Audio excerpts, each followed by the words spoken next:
2 Timothée 3,16. Toute écriture est inspirée de Dieu. Alors moi, je m'étais dit, puisqu'il a l'habitude de citer ce verset, c'est sûr qu'il a dû le lire aussi en grec. Pour savoir en grec que signifie le mot inspiration. C'est pneumatikos. Donc je me disais qu'il doit le connaître. Il allait peut-être retrouver le mot. Et j'ai mis ça en écriture grosse, 16.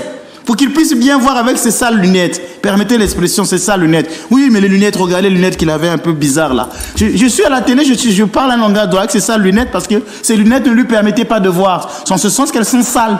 Parce que si elles étaient propres, il aurait vu. Donc voilà, un peu je joue pourquoi il a dit sales lunettes. Les gens vont dire, mais pourquoi il a dit pas sales lunettes? Mais parce qu'il ne pouvait pas voir.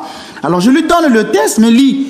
Tout en orgueil, il fait ça, voilà, il n'arrive plus à lire le test. J'étais obligé de lui lire le test pour lui dire tout. Vous voyez, si l'Esprit Saint est en vous, il va éclairer les acquis. L'Esprit Saint ne se repose que sur les acquis d'une personne.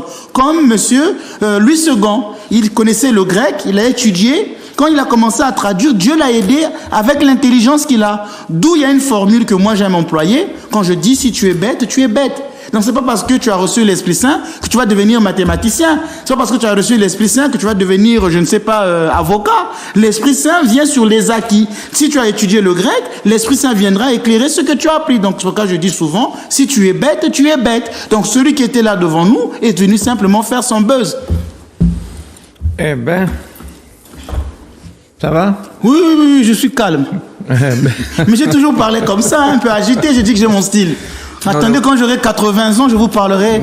Mes chers frères et sœurs, la parole de Dieu. Non, ça, c'est quand j'aurai 80 ans. Ça, c'est quand vous serez